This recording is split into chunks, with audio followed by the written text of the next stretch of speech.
आज की कहानी है उस शांत सुकून भरे लद्दाख की जो अचानक बन चुका है अब आग और पथराव का मैदान। जी हां दोस्तों, लेह में बवाल मचा हुआ है, लेकिन ये कोई साधारण बवाल नहीं है दोस्तों। ये है मांगों का गुस्सा, युवाओं का आक्रोश, या फिर कहें देश विरोधी गतिविधियों का मकर जाल। जो भी है वो जांच में जरूर सामने आ जाएगा, लेकिन इसमें युवा दिलों के राजकुमार राहुल गांधी का नाम भी उछल रहा है। तो चलिए दोस्तों, इस पूरी कहानी को शुरू से एक एक पल, शब्द दर शब्द समझते हैं। तो मेरा नाम है पूर्व अग्रवाल और आप देखना शुरू कर चुके हैं हिंदी खबर का डिजिटल प्लेटफॉर्म। दोस्तों पहले थोड़ा सा इतिहास जान लीजिए, क्योंकि बिना जड़ों को समझे पेड़ का हिलना समझ ही नहीं आएगा। लद्दाख वो खूबसूरत शांत ठंडा रेगिस्तान जो भारत चीन सीमा पर बसा हुआ है। 5 अगस्त 2019 को जब केंद्र सरकार ने अनुच्छेद 370 को छू मंतर कर दिया, लद्दाख को जम्मू कश्मीर से अलग करके केंद्र शासित प्रदेश बना दिया, लद्दाखियों ने खूब तालियां बजाई, क्योंकि उन्हें जम्मू कश्मीर के दबदबे से तब आजादी मिली थी। लेकिन दोस्तों ये खुशी ज्यादा दिन नहीं टिक सकी। लद्दाख के लोग चाहते हैं ये 4 चीजें। पहला है, उन्होंने पूर्ण राज्य के दर्जे की मांग की है, क्योंकि बिना विधानसभा के प्रदेश तो बस नाम का ही होता है। और दूसरा है, वो लोग छठी अनुसूची में जगह चाहते हैं, जिसके जरिए वो अपनी जमीन, संस्कृति और पहचान को भी बचाए रखना चाहते हैं। तीसरी मांग है कि वो लोकसभा की सीटें चाहते हैं, जो वो लेह और कारगिल के लिए अलग अलग चाहते हैं। और चौथा है सबसे बड़ा, नौकरियां स्थानीय युवाओं के लिए, जिसे आप जेनजी कह सकते हैं। इसी मुद्दे को उन्होंने सबसे बड़ी ढाल बनाया है। लेकिन दोस्तों ये सारी मांगें जिस पर केंद्र सरकार लगातार बातचीत कर रही है, कई बार दोनों के बीच में बातें हुई जो लगातार बेनतीजा रही।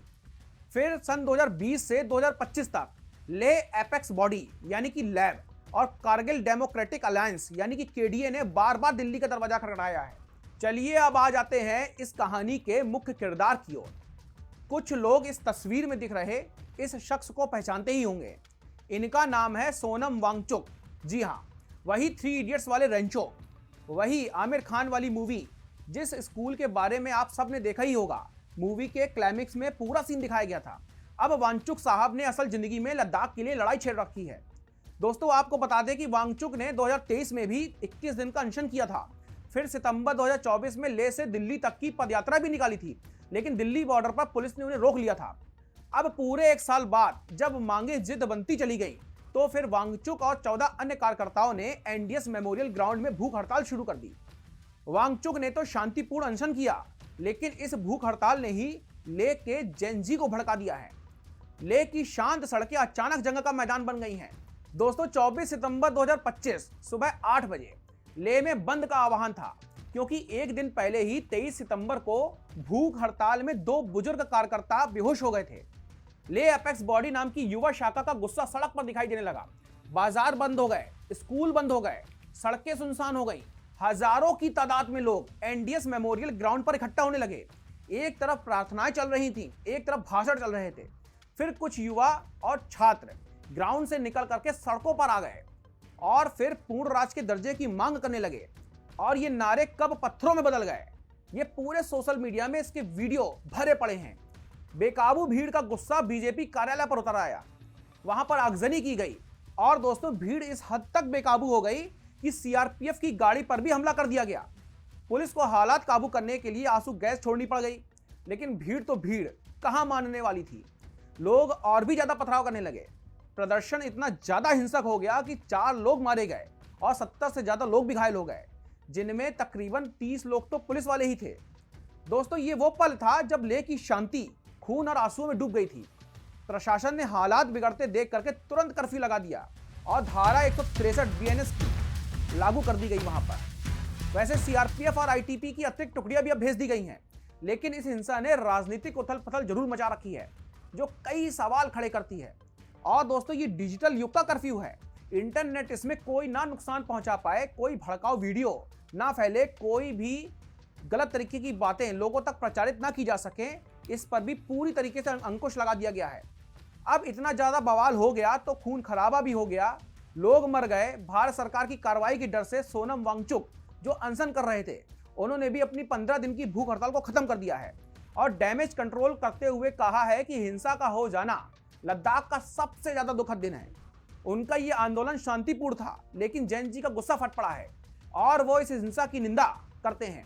अरे वांगचुक साहब, अब निंदा से क्या होगा, आग तो लग चुकी है ना, लोग तो मर चुके हैं ना। चलिए खैर, भारत की जवाबी कार्रवाई के डर से ही कहा होगा आपने। अब हरकत में आए गृह मंत्रालय ने अपने बयान में कहा है कि यह सब वांगचुक की शय पर हुआ है। गृह मंत्रालय का साफ कहना है कि वांगचुक साहब ने अरब स्प्रिंग और नेपाल के जेनजी आंदोलन का जिक्र करके भीड़ को उकसाया है और विदेशी फंडिंग को रोकने के लिए गृह मंत्रालय ने वांगचुक के एनजीओ सैकमॉल का FCRA लाइसेंस भी रद्द कर दिया है। लद्दाख के उपराज्यपाल कविंदर गुप्ता ने भी इसे सुनियोजित साजिश बताया है और कहा है कि इसमें विदेशी ताकतें और नेपाली नागरिक शामिल हैं। यानी कि साफ है कि लेह में नेपाल कनेक्शन जुड़ा हुआ है। दोस्तों, अब पुलिस भी अपना काम बाखूबी अंजाम दे रही है और 3 नेपाली नागरिकों को, 6 नाबालिगों को और 50 से ज्यादा लोगों को हिरासत में ले लिया गया है। इस समय पूरे लेह में सन्नाटा मचा हुआ है। अब आते हैं इस कहानी के सबसे ज्यादा मसालेदार हिस्से में। यह हिंसा थी या फिर जेनजी क्रांति थी, जैसा सोनम वांगचुक कह रहे हैं, या अरब स्प्रिंग का देसी वर्जन था, जैसा केंद्र सरकार का दावा है, और इसमें घुसे हुए कैसे हमारे नेता प्रतिपक्ष राहुल गांधी जी, इन सब के बारे में बात करेंगे। सोनम वांगचुक ने कहा कि यह युवाओं का गुस्सा था। 5 साल से हम शांति से मांग कर रहे थे, लेकिन केंद्र सुन ही नहीं रहा था।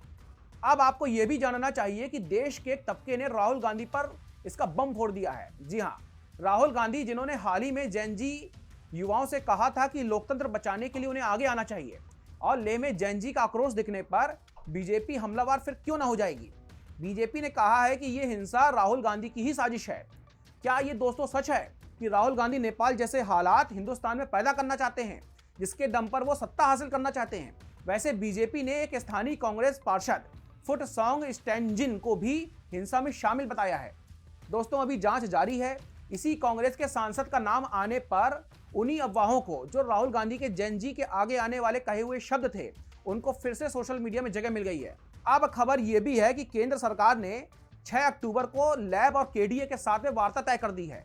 लेकिन दोस्तों, सवाल यही है, क्या ये वार्ता कुछ निकाल पाएगी या ये फिर से एक जुमला ही साबित होगा?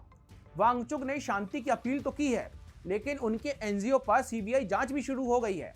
उपराज्यपाल ने इसे विदेशी साजिश भी बताया है, और कांग्रेस वो कह रही है कि ये सब बीजेपी की नाकामी है। फिलहाल लेह में अब शांति है, कर्फ्यू भी है, इंटरनेट स्लो है और लोग इंतजार में हैं कि 6 अक्टूबर को क्या होगा। दोस्तों, लेह का ये बवाल हमें एक सबक देता है कि शांति से मांगे उठाना आसान है, लेकिन जब गुस्सा सड़कों पर उतरता है तो नतीजा खून और आंसू होता है। सोनम वांगचुक ने गांधी का रास्ता अपनाया है या फिर नहीं, इसका जवाब हम आप पर ही छोड़ देते हैं।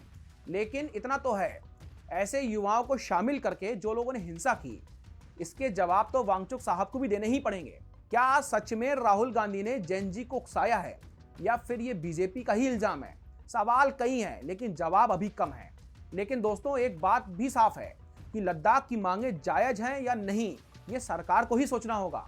और हाँ, राहुल बाबा, अगली बार जेनजी को क्रांति का मंत्र देने से पहले थोड़ा सा सोच लीजिएगा।